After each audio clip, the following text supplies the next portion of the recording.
Welcome दोस्तों, मैं हूं एडवोकेट जितेंद्र। आज की वीडियो के अंदर बताने वाला हूं कि अगर किसी के नाम से कोई एफआईआर दर्ज हो जाती है या फिर कोई रिपोर्ट दर्ज हो जाती है तो उसकी जॉब लगेगी या फिर नहीं लगेगी, या फिर वो ऑलरेडी जॉब के ऊपर है तो उसकी जॉब हटेगी या फिर नहीं हटेगी।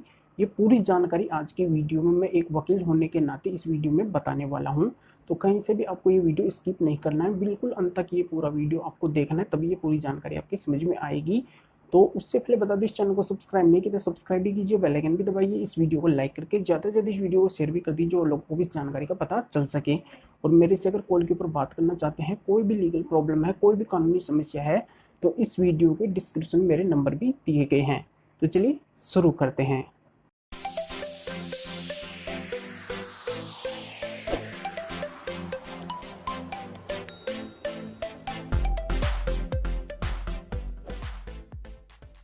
तो दोस्तों, इस वीडियो में बहुत ही अहम, बहुत ही महत्वपूर्ण जानकारी इस वीडियो में बताने वाला हूं। तो यहाँ पे आप सभी को पता है कि किसी के नाम से कोई एफआईआर या रिपोर्ट दर्ज हो जाती है तो उसके काफ़ी टेंशन हो जाती है। यहाँ पे वो घबराने लगता है क्योंकि उसको है ना पूरी प्रॉपर जानकारी है ही नहीं, कानून का पता ही नहीं है कि कानून में होता क्या है क्या नहीं होता है। उसके नाम से एफआईआर हुई, उसके नाम से रिपोर्ट दर्ज हुई और उसको यहाँ पे टेंशन होने लग जाती है, चाहे कोई भी हो, क्योंकि यहाँ पे जानकारी का अभाव है। तो यहाँ पे एक वकील होने के नाते पूरी स्टेप वाइज पूरी कहानी इस वीडियो के अंदर मैं बताने वाला हूँ। तो यहाँ पे मैं आपको बता दूँ कि देखिए, रिपोर्ट दो तरीके से दर्ज होती है, एफआईआर, एनसीआर। तो इस तरीके से क्या है कि रिपोर्ट दर्ज होती है। अब यहाँ पे केस भी दो तरीके के होते हैं, आमतौर पे आपको पता होगा, आप दो तरीके के केस ही जानते हैं, जैसे सिविल हो गया, क्रिमिनल हो गया। तो इन केसों के अंदर क्या होता है कि जैसे कोई सिविल केस है, जैसे प्रॉपर्टी से रिलेटेड कोई सिविल केस आ गया या कोई फैमिली रिलेटेड कोई केस आ गया, तो ऐसे कोई सिविल केस हैं, तो इन केसों का क्या है कि जॉब के ऊपर कोई ज़्यादा इफेक्ट नहीं पड़ता है, इसमें जॉब के ऊपर कोई प्रभाव ऐसा नहीं पड़ता है। अब यहाँ पे मैं दूसरे केस की बात करूँ जो आपको पता है, आप उस केस के नाम से घबरा जाते हैं, वो केस है क्रिमिनल केस। वो केस कौन सा है? Criminal case. तो यहाँ पे क्रिमिनल केस को भी मैं दो स्टेप के अंदर समझाने वाला हूँ, बिल्कुल अच्छी तरीके से। तो देखिए, क्रिमिनल केस जब दर्ज होता है तो इसमें क्या होते हैं कि दो तरीके से इसकी प्रक्रिया चलती है और दो तरीके से आप इसको समझना चाहते हैं। पहला तो इसमें आता है कि जैसे कोई स्टूडेंट है, वो तैयारी कर रहे हैं, जॉब लगने की तैयारी कर रहे हैं, गवर्नमेंट जॉब लगने की तैयारी कर रहे हैं। तो ऐसी सिचुएशन में अगर उनके ऊपर कोई एफआईआर या रिपोर्ट दर्ज हो जाती है तो उनकी जो जॉब लगेगी उसके ऊपर क्या इफेक्ट पड़ेगा, क्या उनकी जॉब लगेगी या फिर नहीं लगेगी। पहला तो ये आता है। दूसरा इसमें ये आता है कि अगर कोई ऑलरेडी जॉब के ऊपर है, कोई गवर्नमेंट जॉब पे है या फिर अन्य जॉब के ऊपर है, और उसके कोई एफआईआर या फिर कोई रिपोर्ट दर्ज हो जाती है, क्रिमिनल केस हो जाता है, तो उसके जॉब के ऊपर उस केस का, उस एफआईआर रिपोर्ट का क्या इफेक्ट पड़ेगा। तो ये भी जानकारी यहाँ पे मैं बताने वाला हूँ। तो सबसे पहले यहाँ पे ले लेते हैं कि अगर कोई स्टूडेंट है, वो तैयारी कर रहे हैं, जॉब लगने की तैयारी कर रहे हैं या फिर अन्य कोई तैयारी कर रहे हैं, और फ्यूचर में वो जॉब के लिए अप्लाई करना चाहते हैं, गवर्नमेंट जॉब के लिए अप्लाई करना चाहते हैं, और उनके ऊपर कोई एफआईआर दर्ज हो जाती है या फिर कोई रिपोर्ट दर्ज हो जाती है, कोई केस वगैरह हो जाता है। तो यहाँ पे मैं आपको क्लियर यहाँ पे बता देता हूँ कि ऐसे मामले को क्या है कि ज़्यादातर थाने में निपटाने की कोशिश कीजिए। थाने में यहाँ पे उसका सॉल्यूशन हो जाता है, तो यहाँ पे सबसे बेस्ट रहेगा।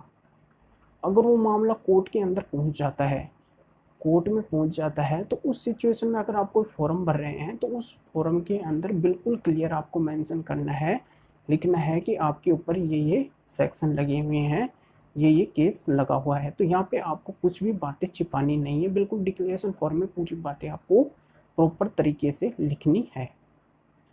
अब यहाँ पे मैं कड़ी वाइज समझा देता हूँ कि जैसे कोर्ट में केस पहुँच गया, वो पेंडिंग चल रहा है, तो पेंडिंग केस में है क्या है कि जॉब के ऊपर कोई इफेक्ट नहीं पड़ेगा, आपकी जॉब लग जाएगी। अगर कोई भयंकर मामला नहीं है, कोई गंभीर मामला नहीं है क्रिमिनल केस के अंदर, और वो पेंडिंग केस है, तो उसमें क्या है कि आपकी जॉब लग जाएगी, कोई दिक्कत नहीं आने वाली है। अब यहाँ पे मैं एक स्टेप और बता देता हूँ कि मान लो कि कोई गंभीर मामला है, उसमें सजा हो गई है, या फिर कोई गंभीर मामला है और वो भी पेंडिंग में चल रहा है।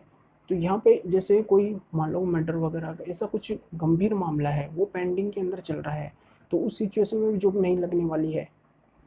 या फिर सजा हो गई है तो भी जॉब नहीं लगने वाली है। तो यहाँ पे अगर कोई नॉर्मल केस है, वो पेंडिंग में चल रहा है, तो यहाँ पे आपको टेंशन लेने की आवश्यकता नहीं है। आप प्रिपरेशन कर रहे हैं, तैयारी कर रहे हैं, तो बिल्कुल आप करते रहिए। आपकी जॉब यहाँ पे 100% लग जाएगी, कोई दिक्कत नहीं आने वाली है। यहाँ पे दिक्कत तब आती है जब कोर्ट का ऑर्डर हो जाता है, आपको सजा वगैरह अगर हो जाती है, तब गवर्नमेंट जॉब नहीं लगेगा, जॉब लगने में यहाँ पे दिक्कत आएगी। तो यहाँ पे ये बात आपके समझ में आ गई होगी कि जो जॉब की तैयारी कर रहे हैं उनके जॉब लगेगी या फिर नहीं लगेगी, ये पूरी जानकारी यहाँ पे आपके क्लियर समझ में आ गई होगी। और अभी भी अगर समझ में नहीं आई हो तो इस वीडियो के डिस्क्रिप्शन में मेरे नंबर भी दे रहा हूँ, आप उसके ऊपर अपॉइंटमेंट बुक करा के मेरे से डायरेक्ट कॉल के ऊपर भी बात कर सकते हैं। अभी यहाँ पे क्रिमिनल केस की दूसरी स्टेप बता देता हूँ कि अगर कोई ऑलरेडी जॉब के ऊपर है, मान लो कोई गवर्नमेंट जॉब के ऊपर है और उसके कोई एफआईआर दर्ज हो जाती है, कोई रिपोर्ट दर्ज हो जाती है, कोई केस दर्ज हो जाता है, तो उसकी जॉब बचेगी या फिर नहीं बचेगी, उसके जॉब के ऊपर क्या प्रभाव पड़ेगा। तो यहाँ पे मैं क्लियर बता देता हूँ कि अगर कोई मामला थाने में ही निपटा दिया जाता है, थाने में ही पूरा हो जाता है, थाने में ही रफा दफा हो जाता है, तो यहाँ पे उसके जॉब के ऊपर कोई इफेक्ट नहीं पड़ने वाला है। अगर वो मामला कोर्ट के अंदर पहुंच जाता है और 24 घंटे से ज़्यादा अगर कोई अरेस्टिंग ऑर्डर हो जाता है उसके खिलाफ, या फिर कोई कस्टडी में वो बंदा चला जाता है, 24 घंटे से ज़्यादा हो गए और वो कोई कस्टडी में चला जाता है, तो उस कस्टडी की सिचुएशन के अंदर जो उसका डिपार्टमेंट है, जिस डिपार्टमेंट में वो जॉब कर रहा है, वो डिपार्टमेंट उसको सस्पेंड कर देगा। क्योंकि उसका केस क्या है, पेंडिंग चलेगा। तो केस जब पेंडिंग चलेगा तो उसका डिपार्टमेंट भी उसको सस्पेंड कर देगा। तो सस्पेंड भी यहाँ पे पेंडिंग ही माना जाता है। तो सस्पेंड में भी क्या है कि जब तक उस कोर्ट का डिसीजन नहीं आ जाता है, जैसे पेंडिंग में केस चल रहा है और जब उसका फाइनल रिजल्ट आता है केस का कि इसको सज़ा हो गई है, ये दोषी पाया गया है, तो उस सिचुएशन में वो सस्पेंड क्या है, टर्मिनेट हो जाएगा, यानी कि उसकी परमानेंट जॉब हट जाएगी। और अगर पेंडिंग चल रहा है और कोर्ट का ऑर्डर आता है कि ये बाइज्जत बरी कर दिया गया है, इसका कोई दोष नहीं है, इसको बिना वजह फंसाया गया है, तो इस सिचुएशन में फिर क्या है कि उसकी जॉब वापस लग जाएगी।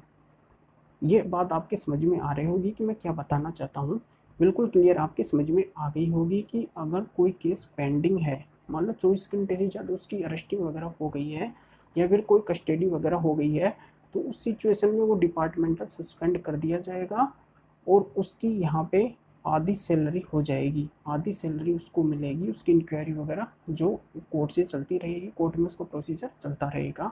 और जब वो दोषी अगर पाया जाता है तो परमानेंटली उसकी जॉब हट जाएगी, उसको टर्मिनेट कर दिया जाएगा।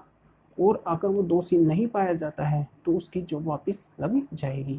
तो यहाँ पे क्लियर आपके समझ में आ गया होगा कि क्या होता है एफआईआर में, क्या जॉब बचती है या फिर नहीं बचती है, कौन सी स्टेप पे जाने पे जॉब बचती है और कौन सी स्टेप पे नहीं बचती है। तो यहाँ पे क्लियर आपकी जानकारी समझ में आ गई होगी। तो अब यहाँ पे मैं लास्ट बता देता हूँ कि ऐसी सिचुएशन में क्या होता है कि अगर वो केस पेंडिंग में चल रहा है, कोई अगर वो फॉल्स एलिगेशन है, कोई फॉल्स एलिगेशन, झूठे आरोप वगैरह लगे हुए हैं, तो उसके लिए हाई कोर्ट में भी जा सकते हैं 482 के अंदर, और वहाँ पे जाके उस एफआईआर को क्वेश्चन भी करवा सकते हैं कि आपके ऊपर झूठा आरोप वगैरह लगाया गया है। तो इसके लिए क्या है कि प्रॉपर एविडेंस होना बहुत ही जरूरी है।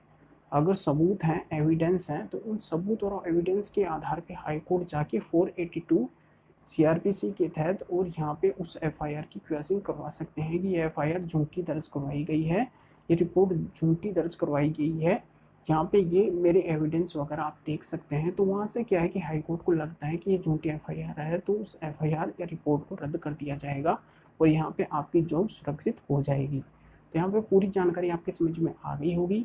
तो इस वीडियो को लाइक करें और ज़्यादा से ज़्यादा इस वीडियो को आपको शेयर भी करना है, जो और लोगों का भी भला हो सके इस वीडियो से। इस वीडियो को आपको रखना नहीं है, बिल्कुल इस वीडियो को आप शेयर ज़रूर कर दीजिए, यहाँ पे 1-2 मिनट का समय ही लगेगा, ज़्यादा समय नहीं लगेगा। तो इस वीडियो को लाइक करके शेयर करिए। अभी भी आपने हमारे इस चैनल को सब्सक्राइब नहीं किया तो सब्सक्राइब भी कीजिए और बेल आइकन भी दबाइए। और कोई भी लीगल प्रॉब्लम है तो इस वीडियो के डिस्क्रिप्शन में मेरे नंबर भी दे रहा हूँ, आप अपॉइंटमेंट लेके मुझसे कॉल पर भी बात कर सकते हैं। तो फिर आगे मिलेंगे आपसे नई वीडियो नए टॉपिक के साथ में। आप सभी का बहुत बहुत धन्यवाद।